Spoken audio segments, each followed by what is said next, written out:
Hey, hello class, how are you?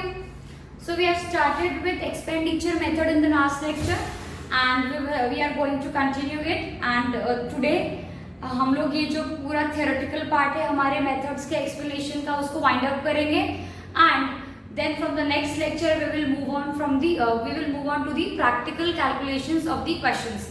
ठीक है, practical solutions पे हम लोग जाएंगे.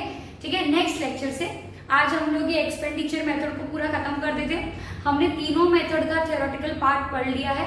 थ्योरेटिकल पार्ट आपका पढ़ना इसलिए आवश्यक था क्योंकि कैसे कैलकुलेट करना है, स्टेप्स क्या है, प्रिकॉशंस कौन कौन से लेने हैं वो आपको थ्योरेटिकल मेथड से ही पता पड़ता, तो वो हम लोगों ने कर लिया है.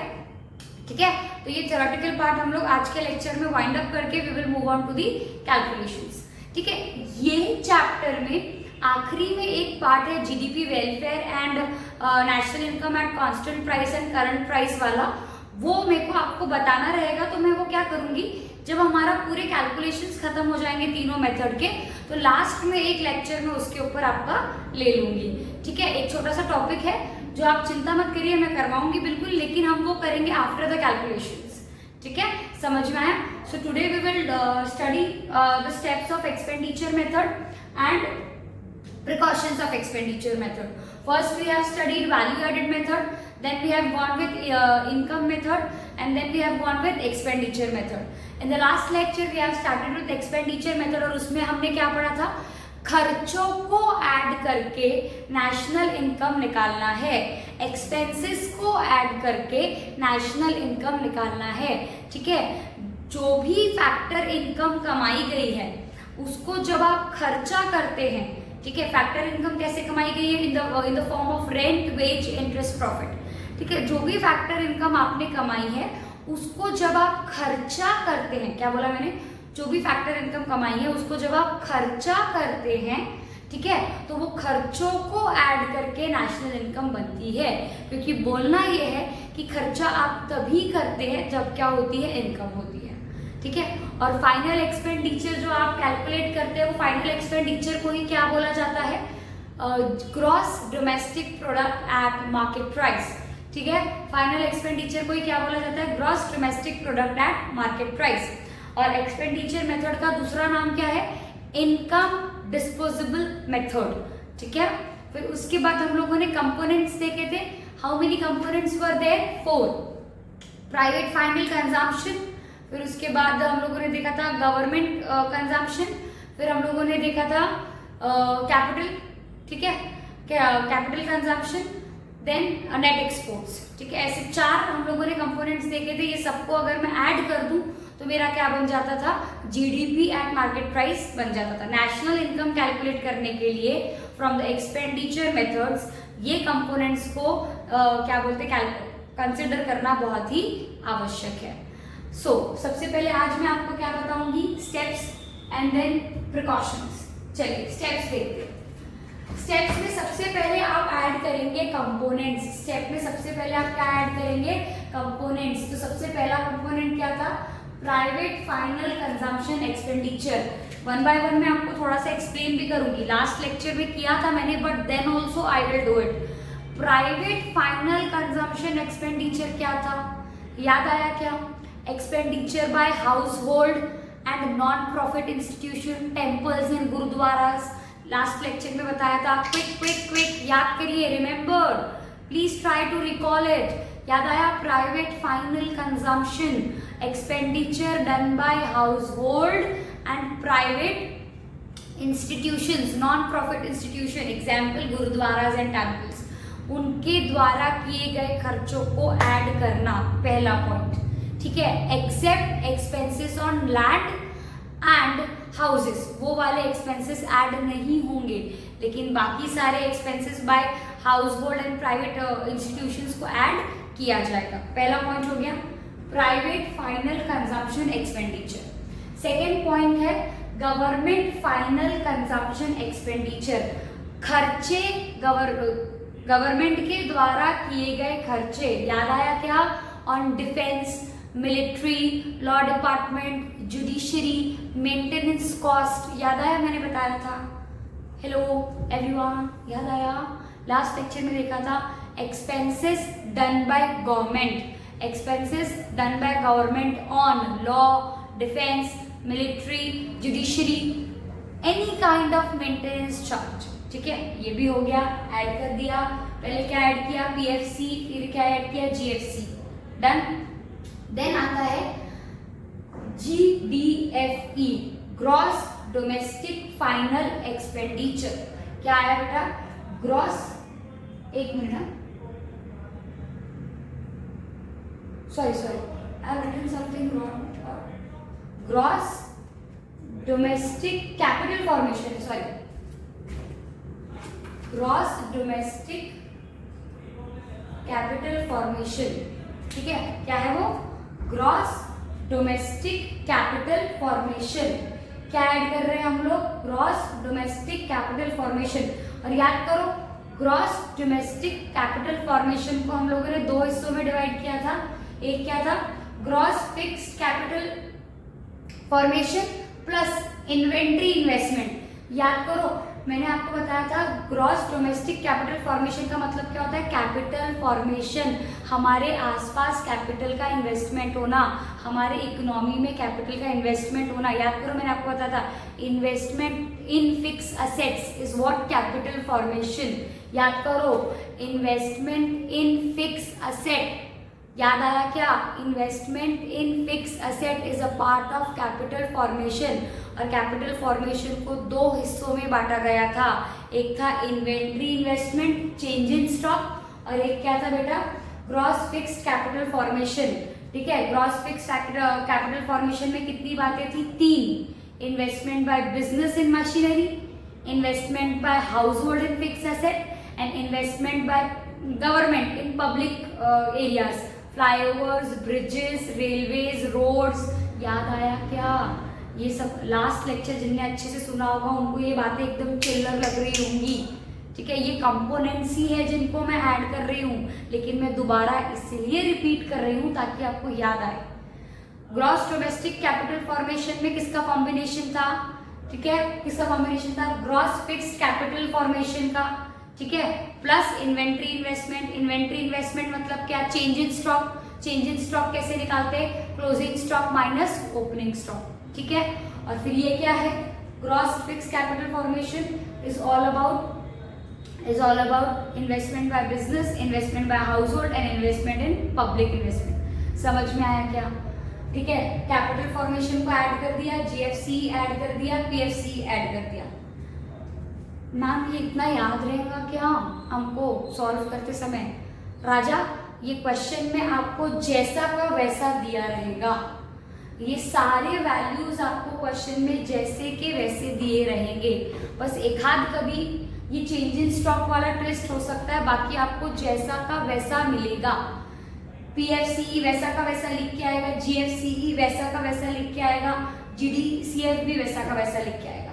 आपको बस ये याद रखना है, इनको हमको क्या करना है, ऐड करना है. क्या करना है, ऐड करना है. ठीक है, और लास्ट वाला कंपोनेंट क्या था, नेट एक्सपोर्ट्स. याद आया, एक्सपोर्ट माइनस इंपोर्ट. ठीक है, export minus import, net exports आ गया. सारी चीजों को जब मैंने प्लस कर दिया, चारों कंपोनेंट्स को जब मैंने प्लस कर दिया, तो मुझे क्या मिल गया, मेरा gross domestic product at market price. अब जीडीपी एट मार्केट प्राइस आ गया है. जीडीपी एट मार्केट प्राइस से मुझे कहाँ पहुंचना है, नेशनल इनकम पे पहुंचना है. तो सबसे पहले जी को काय में कन्वर्ट करना है, ग्रॉस को नेट में. तो नेट में कन्वर्ट करने के लिए सबसे पहले क्या माइनस किया, डेप्रिसिएशन. ये तो हमको पता है. वैल्यू एट व्हाट है, एमपी. हमको वैल्यू एट क्या चाहिए, एफसी. तो एमपी से एफसी जाने के लिए माइनस क्या करते हैं, नेट एंड डायरेक्ट टैक्स. ये भी माइनस कर दिया. तो जीडीपी एमपी में से जब डेप्रिसिएशन और net and direct tax minus किया तो क्या बन गया बेटा, नेट डोमेस्टिक प्रोडक्ट. क्या बन गया, net domestic product at factor cost. Depreciation minus किया तो जी का क्या हो गया, एन, और नेट इनडायरेक्ट टैक्स माइनस किया तो एनपी का क्या हो गया, एफसी हो गया. समझ में आएगा. तो जीडीपी का क्या बन गया, एनडीपी एट फैक्टर कॉस्ट. समझा आपको. अब एनडीपी एट फैक्टर कॉस्ट का दूसरा नाम क्या है, डोमेस्टिक इनकम, डीआई. ये भी हो गया.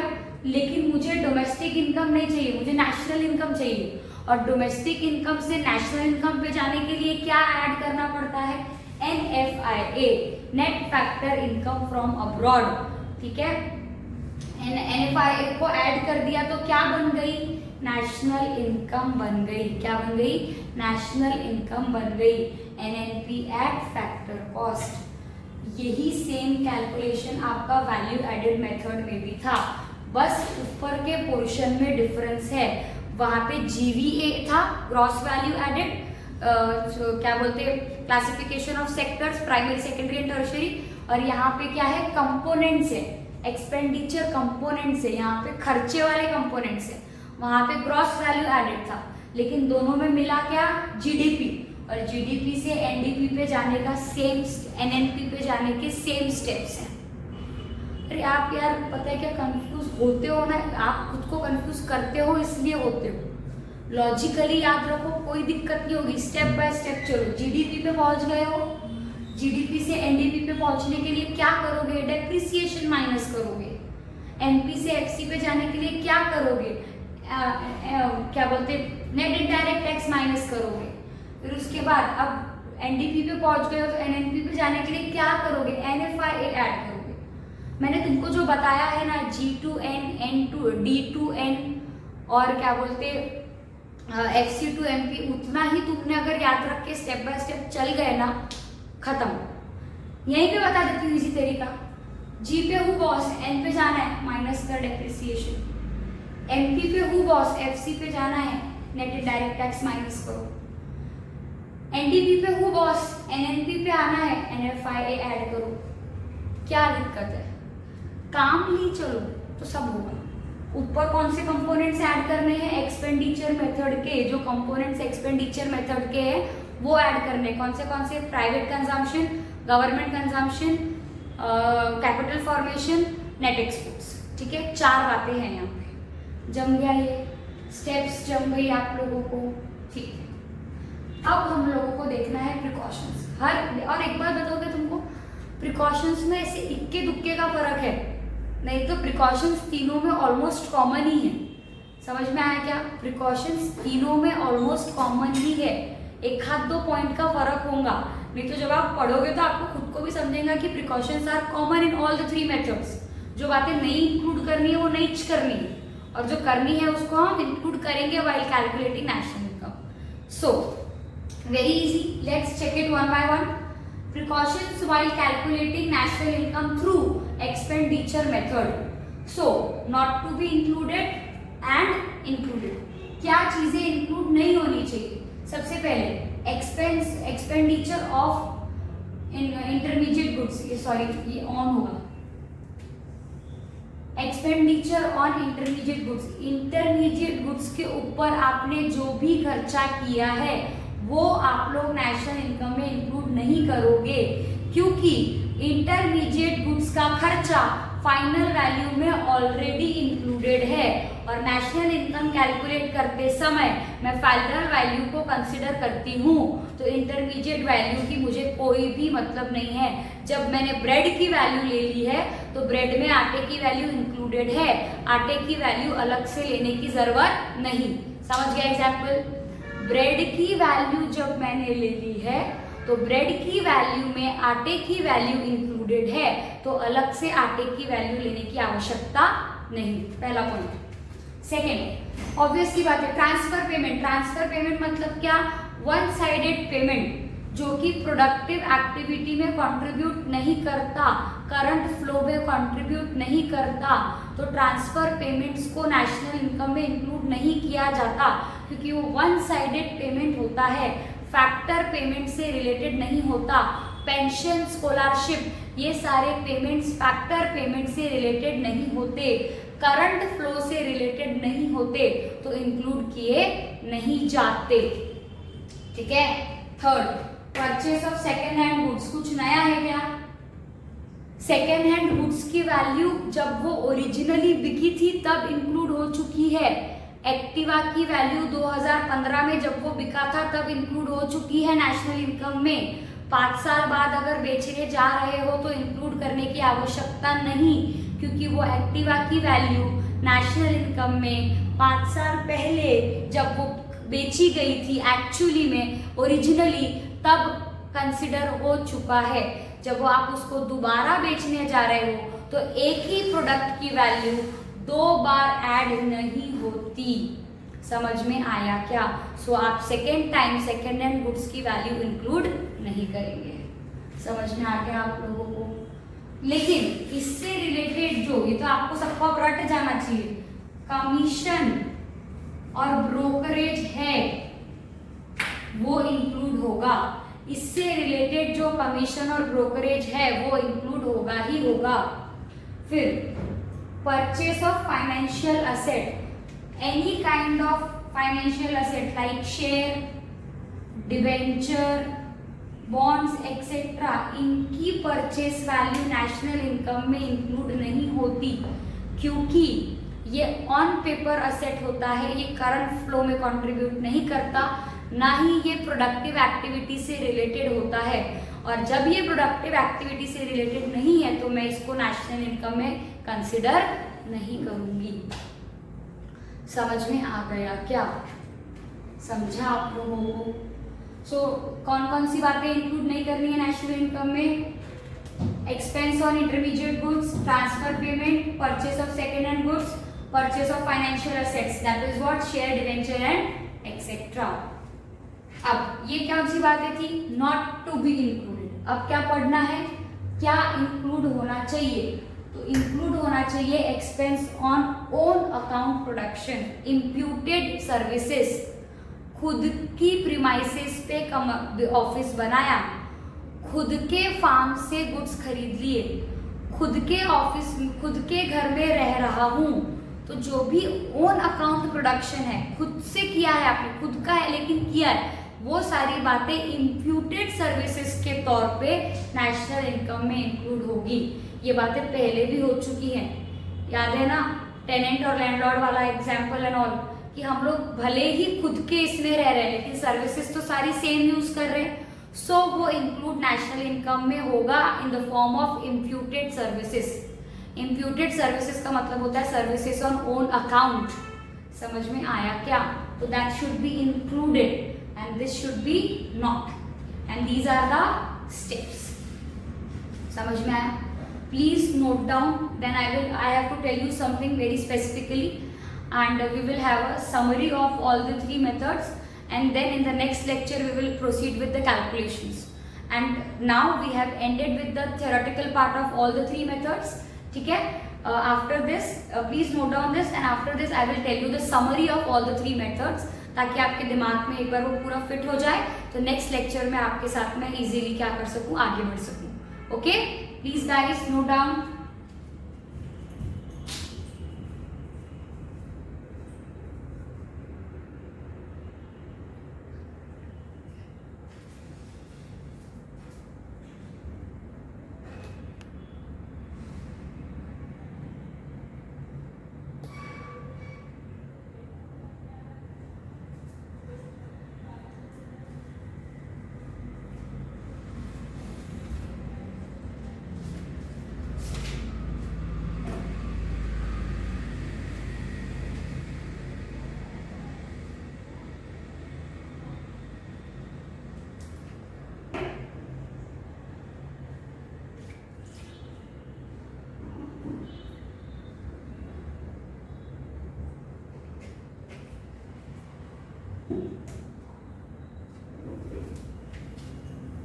Done with this?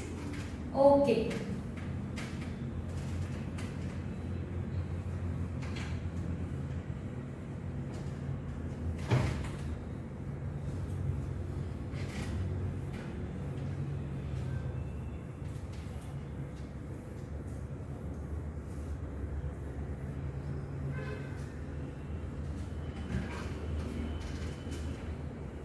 We will go with a short summary, that is what recallment of all the 3 methods, and then we will stop the lecture here with all this, and next lecture will be prepared. I will give you a PDF of your questions, and that questions we are going to solve in the class, and some of them questions we are going to solve in class, that is will be your class work with me, and some questions are for your homework जो आप solve करेंगे और उसके answers मैं आपको बाद में provide करूंगी. So I will send you a PDF of questions. Okay? चलिए. Summary. अच्छा आपको एक बात पता है, नेशनल इनकम में जब आप ये तीनों मेथड से नेशनल इनकम को जब आप ये तीनों मेथड से कैलकुलेट करते हैं तो आंसर सेम आता है। ऑब्वियस सी बात है यार, कैलकुलेट तो आप नेशनल इनकम भी कर रहे हो, खाना इधर से खाओ जो इधर से खाओ, जाना तो पेट में ही है। सो कोई भी मेथड से आप कैलकुलेट करो तो आंसर सेम ही आता है, बट तरीके क्या होते हैं, अलग अलग होते हैं। तो जब कभी भी आपको जब आप क्वेश्चन सॉल्व करेंगे तो आपको चेक करना है, सो सी मेक इट क्लियर कि आपके आंसर सारे मेथड्स के सेम है, इसका मतलब आपने सही सॉल्व किया है। ठीक है, चलिए समझो। पहले कौन सा मेथड पढ़ा था, VAM, value added method, then we have gone with income method and then we have gone with expenditure method. ठीक है, चलिए तीनों का समरी देख लिए।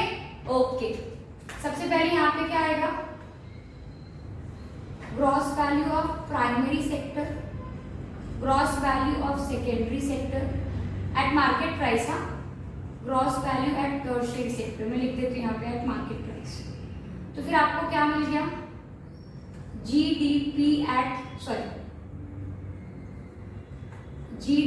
एट मार्केट प्राइस मिल गया। ठीक है, यहाँ पे वैल्यू एडेड मेथड में क्या लेना है आपको, ग्रॉस वैल्यू लेना है, ग्रॉस वैल्यूज। ठीक है, सबसे पहले सेक्टर्स की ग्रॉस वैल्यू ले ली क्लासिफाई करके, प्राइमरी सेकेंडरी टर्शियरी, तीनों को ऐड कर दिया तो क्या मिल गया, जीडीपी एट मार्केट प्राइस मिल गया। अब जीडीपी एट मार्केट प्राइस मिला तो उसमें से क्या माइनस करूंगी, डेप्रिसिएशन माइनस करूंगी, प्लस एनपी पे है वैल्यू, काय पे लेके जानी है, एफसी पे लेके जानी है, एफसी पे लेके जाने के लिए नेट इनडायरेक्ट टैक्स माइनस किया तो क्या मिल गई मुझे, domestic income, that is what NDP at factor cost.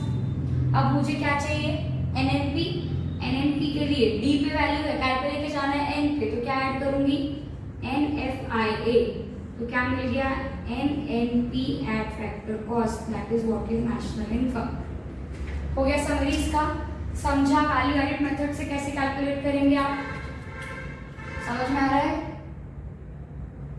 हाँ। चलिए कुछ वैल्यूज भी ले लेते हैं, 100, 200, 300, कितना आ गया आपका, 600, तो 600 आपकी क्या हो गई, जीडीपी हो गई। ठीक है, जीडीपी में से 50 का क्या माइनस कर दिया, डेप्रिसिएशन, 50 का क्या माइनस कर दिया आपने, नेट इनडायरेक्ट टैक्स, कितना आ गया आपका, 500 आ गया आपका डोमेस्टिक इनकम, डोमेस्टिक इनकम में ऐड कर दिया आपने 250 एनएफआई का, तो आपका एनएनपी कितना आ गया, 750 आ गया, जमा। ये कुछ नहीं, सब सिंपल वैल्यूज लेके मैंने आपके लिए बना दिया है, it's just like how you have to calculate your national income through value added method. ठीक है, चलिए अब अपन आते हैं इस पे इनकम मेथड पे। इनकम मेथड पे कंपोनेंट्स याद करिए, सबसे पहले क्या था, कॉम्पेंसेशन ऑफ एम्प्लॉइज, याद आया क्या, इन काइंड, इन कैश और कंट्रीब्यूशन टू एसएससी, याद आया। फिर उसके बाद था rent and royalty, then interest, याद है, all the four incomes, rent, wage, interest, profit, plus profit, profit is a combination of, बताइए, corporate tax, retained earning and dividend. फिर उसके बाद प्लस एक और बातें थी, मिक्स्ड इनकम, तो आपको क्या मिल गया, एनडीपी एट फैक्टर कॉस्ट मिल गया। अब एनडीपी एट फैक्टर कॉस्ट में अगर आप लोग एनएफआईए ऐड करेंगे तो आपको क्या मिल जाएगा, एनएनपी एट फैक्टर कॉस्ट। ये यार ये एनएफआईए और ये सब तो बहुत ही कॉमन चीजें, ठीक है, ये तो आपको तीनों में वैसे के वैसे ही आनी है।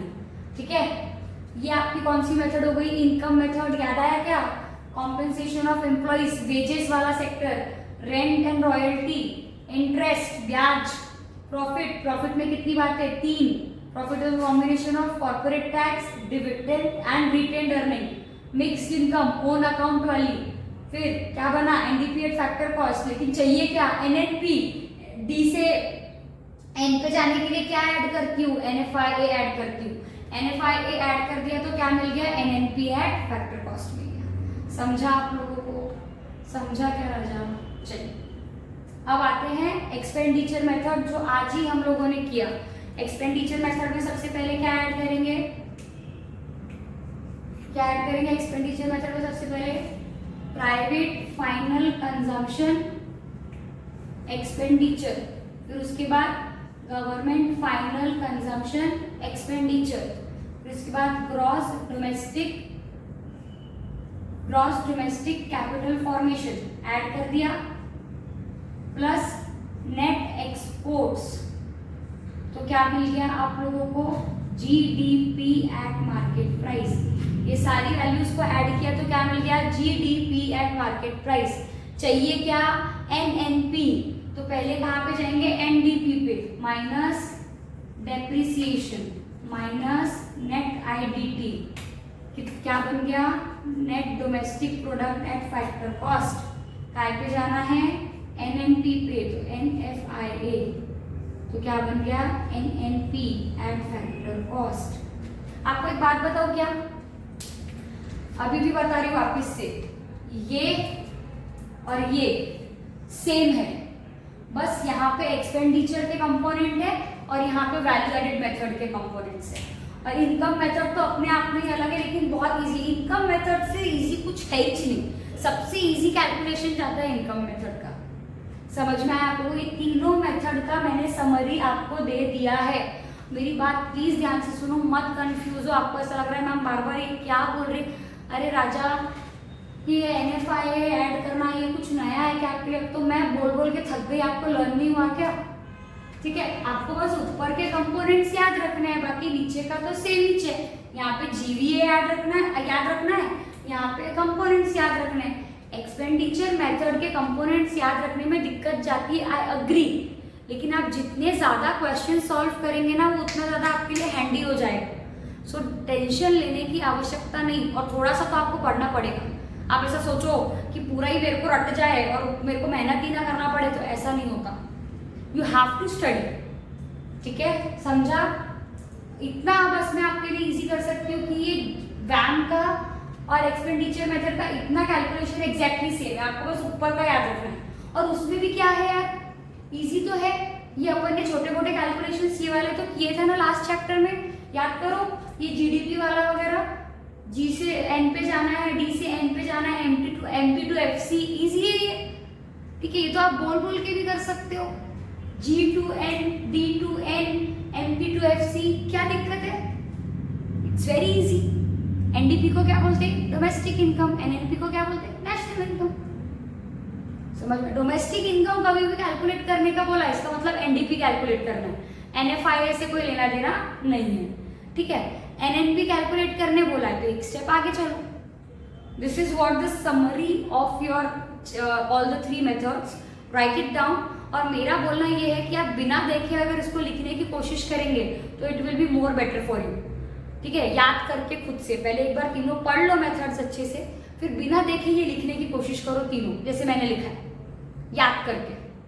प्रिकॉशंस वेरी इजी, कॉमन है वो सेकेंड हैंड गुड्स वाला कॉमन है, इम्प्यूटेड सर्विसेज कॉमन है, इंटरमीडिएट गुड्स कॉमन है, आधे से ज्यादा चीजें तो कॉमन ही है तीनों मेथड में। एक हाथ दो जो कम ज्यादा होगी विंडफॉल गेन वगैरह वाली, वो आप याद रख लेना। समझ में आया? So what we have studied, value added intermediate, sorry value added income method and expenditure methods, और उसके क्या प्रिकॉशंस। समझ में आया क्या? एक बार आप तीनों मेथड्स रिकॉल कर लेना अच्छे से, जो मैंने शॉर्ट में आपको लिखवाया है, and then we will proceed further in the next lecture with calculations. Okay, चलिए we will end up the lecture today, and please students, if you are liking the lecture, please like and subscribe. Okay, चलिए, take care, tata, bye bye.